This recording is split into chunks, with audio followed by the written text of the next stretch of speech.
Imaginez-vous dans une salle d'audience où le silence est si lourd qu'on entendrait une mouche voler. Une infirmière, encore en tenue d'hôpital, tachée de sang, se tient face à un juge furieux. Il la réprimande devant tout le monde pour ses vêtements. Mais ce qu'elle va répondre dans quelques instants va non seulement faire taire le juge, mais aussi faire applaudir toute la salle, debout, émue aux larmes. Cette histoire vraie va vous montrer ce que signifie vraiment le courage. Restez jusqu'à la fin, car ce moment va vous bouleverser.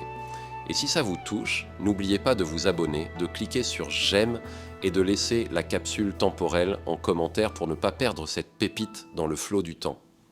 La salle d'audience du tribunal de comté est imposante. Des murs en bois sombre, des bancs alignés comme dans une église, et au centre, l'estrade du juge Harold Bennett, un homme connu pour son intransigeance.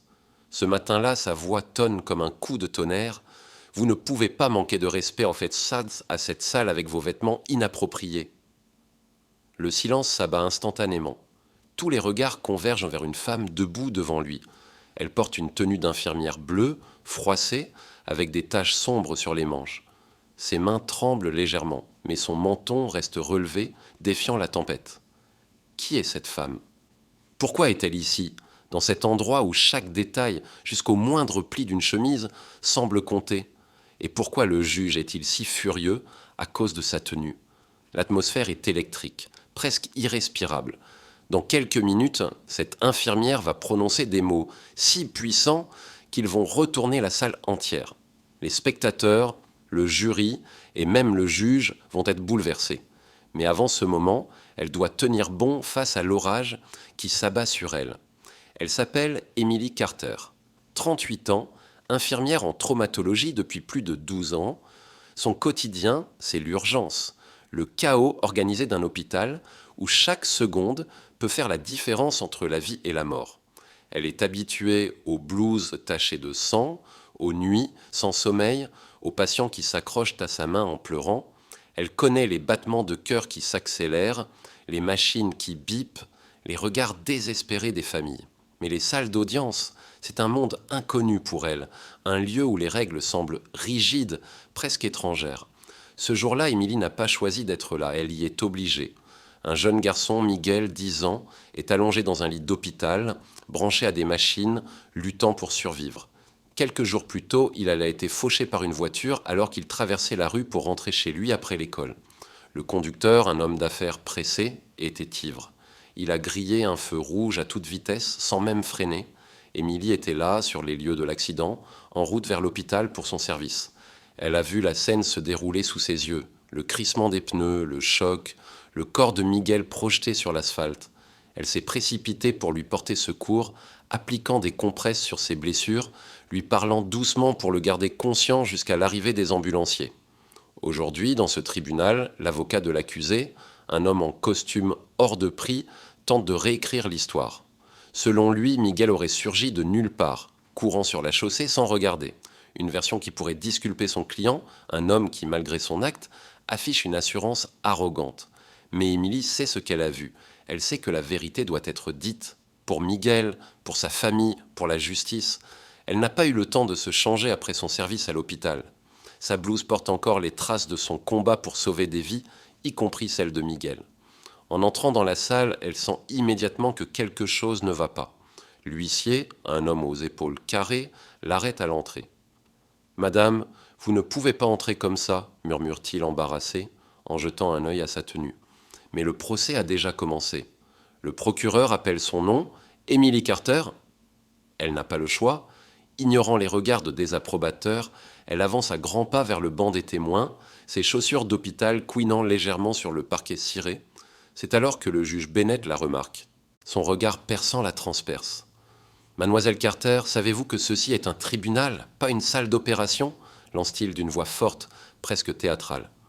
Quelques rires étouffés parcourent la salle.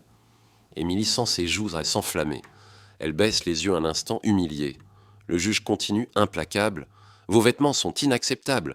Cette salle exige du respect. » Émilie agrippe le bord du banc des témoins, ses jointures blanchissant sous la pression. Elle lève les yeux et croise le regard de l'accusé assis à quelques mètres. Il a un sourire en coin, comme s'il savourait son embarras. À côté de lui, son avocat ajuste ses lunettes, confiant. Le procureur, un homme à la voix calme, tente d'intervenir. Monsieur le juge, mademoiselle Carter est un témoin clé dans cette affaire. Mais le juge le coupe d'un ton sec, alors elle aurait dû s'habiller en conséquence. Le cœur d'Émilie bat à tout rompre. Elle sent les regards de la salle peser sur elle, les spectateurs, le jury, les journalistes au fond de la pièce. Puis l'entrée, son regard se pose sur une femme au premier rang. Et c'est la mère de Miguel, Rosa. Ses yeux sont rougis par les larmes, ses mains serrent un mouchoir froissé. Elle semble brisée, mais son regard croise celui d'Émilie, et dans cet échange silencieux, il y a une prière. Dites la vérité. Pour mon fils. À cet instant, quelque chose se brise en Émilie. La honte, la peur, tout cela s'efface. Elle redresse les épaules, inspire profondément. Le juge, agacé, soupire et déclare « Nous allons faire une pause pour que vous alliez vous changer ». Mais avant qu'il ne puisse frapper son marteau, Émilie se lève, droite comme un roc, et dit d'une voix claire et ferme « Avec tout le respect que je vous dois, monsieur le juge, non ». Un murmure de choc parcourt la salle. Les spectateurs se figent, les stylos des journalistes s'arrêtent. Même l'huissier écarquille les yeux. Émilie lève son bras et pointe une tache sombre sur sa manche. « Ceci, dit-elle, c'est le sang de Miguel. Je viens directement des soins intensifs où il se bat pour rester en vie à cause de lui. » Elle tourne son regard vers l'accusé qui perd soudain son sourire. Puis, en s'adressant à toute la salle, elle continue. « Vous parlez de respect ? Le respect, c'est être là, même quand c'est dur. C'est dire la vérité, même quand on a peur. Alors non, je ne vais pas me changer, parce que cette tenue, dit-elle en posant la main sur sa blouse, c'est ce que représente l'honneur. » Un silence profond envahit la salle. Personne n'ose bouger, puis un bruit rompt le calme, un applaudissement. C'est Rosa, la mère de Miguel, qui s'est levée, les joues débaignées tangeant de larmes, battant des mains avec force. Un juré se lève à son tour, puis un autre. Bientôt, toute la salle est debout, applaudissant à tout rompre. Les journalistes griffonnent frénétiquement, les spectateurs échangent des regards émus. Le marteau du juge reste suspendu en l'air, inutilisé.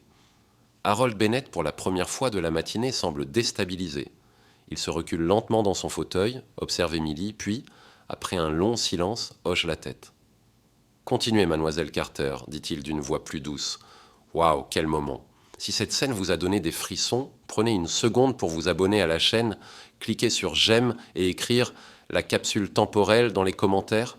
Ça nous aide à préserver ces histoires inspirantes pour les générations futures. » Émilie s'assoit, ajuste le micro devant elle et commence son témoignage. Sa voix est claire, assurée. Elle raconte l'accident avec précision. L'heure exacte, la couleur du feu, la vitesse de la voiture, les cris des passants. Elle décrit comment elle s'est agenouillée près de Miguel, comment elle a senti son pouls faiblir, comment elle a supplié les secours d'arriver vite. À chaque mot, le sourire arrogant de l'accusé s'efface un peu plus. L'avocat, qui jusque-là prenait des notes avec assurance, commence à s'agiter sur son siège.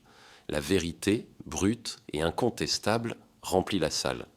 Les jurés écoutent, captivés. Certains prennent des notes, d'autres hochant la tête, touchés par l'émotion dans la voix d'Émilie.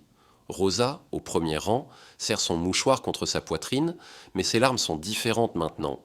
Des larmes de gratitude, de fierté.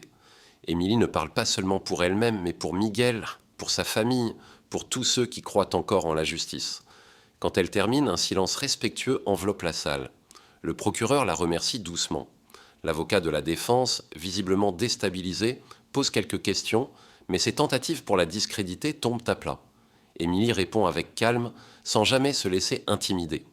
Lorsqu'elle quitte enfin le banc des témoins, elle marche lentement, la tête haute. L'huissier, qui l'avait arrêtée à l'entrée, lui adresse un petit salut discret, un signe de respect inattendu. La salle entière semble transformée. Les spectateurs chuchotent entre eux, impressionnés. Les jurés échangent des regards, comme s'ils savaient déjà quelle serait leur décision. Même le juge Bennett, connu pour son impassibilité, semble touché. Il ajuste ses lunettes, tousse légèrement, puis passe au témoin suivant. Mais l'impact d'Émilie reste palpable, comme une vague qui continue de se propager. Cette histoire ne parle pas seulement d'un moment dans un tribunal, elle parle de courage, de vérité, de ce qui compte vraiment. Émilie Carter n'a pas gagné un procès ce jour-là, c'est le rôle du jury. Mais elle a gagné quelque chose de plus grand, le respect de tous ceux qui ont entendu ses mots et la certitude qu'elle a fait ce qui était juste, peu importe ce qu'elle portait. Si l'histoire d'Émilie vous a inspiré, rejoignez notre communauté. Abonnez-vous, mettez un j'aime et laissez la capsule temporelle en commentaire pour garder cette histoire vivante. Ensemble, préservons ces moments qui nous rappellent ce que signifie être humain. Quelques jours plus tard, l'histoire d'Émilie commence à se répandre. Un journaliste local, présent dans la salle, publie un article intitulé « L'infirmière en blouse qui a fait taire un juge ». L'article devient viral sur les réseaux sociaux. Des infirmières, des médecins, des travailleurs essentiels à travers le pays partagent leurs propres histoires, racontant comment ils ont été jugés pour leur apparence alors qu'ils donnaient tout pour aider les autres. Un mouvement naît avec le hashtag Bloodshore Honor and Blues, où des soignants postent des photos d'eux en tenue de travail, fiers de ce qu'ils représentent. Pour Émilie, la vie continue. Elle retourne à l'hôpital, à ses longues gardes, à ses patients. Miguel, grâce aux soins intensifs, commence à montrer des signes d'amélioration. Un jour, Rosa vient la voir à l'hôpital, un bouquet de fleurs à la main. Les deux femmes s'enlacent, pleurent, rient. « Vous avez donné une voix à mon fils », murmure Rosa. Émilie, émue, secoue la tête. « J'ai juste dit ce que j'ai vu », répond-elle simplement. Quant au procès, le jury rend son verdict après plusieurs jours de délibération. L'accusé s'est reconnu coupable de conduite en état d'ivresse et de mise en danger de la vie d'autrui. Il est condamné à une peine de prison et à des travaux d'intérêt général. Pour la famille de Miguel, c'est un pas vers la justice, même si rien ne pourra effacer la douleur de l'accident. Mais l'histoire d'Émilie, elle, continue d'inspirer. Elle nous rappelle que le respect ne se mesure pas à la coupe d'un costume ou à la marque d'une chemise. Il se mesure à ce qu'on fait quand personne ne regarde, à ce qu'on dit quand tout le monde nous juge. Emily Carter, avec sa blouse tachée et son courage à toute épreuve, a prouvé que l'honneur véritable ne s'achète pas. Il se vit. Si cette histoire vous a ému, faites partie de notre mission pour partager des récits qui changent les cœurs. Abonnez-vous, cliquez sur j'aime et laissez la capsule temporelle en commentaire.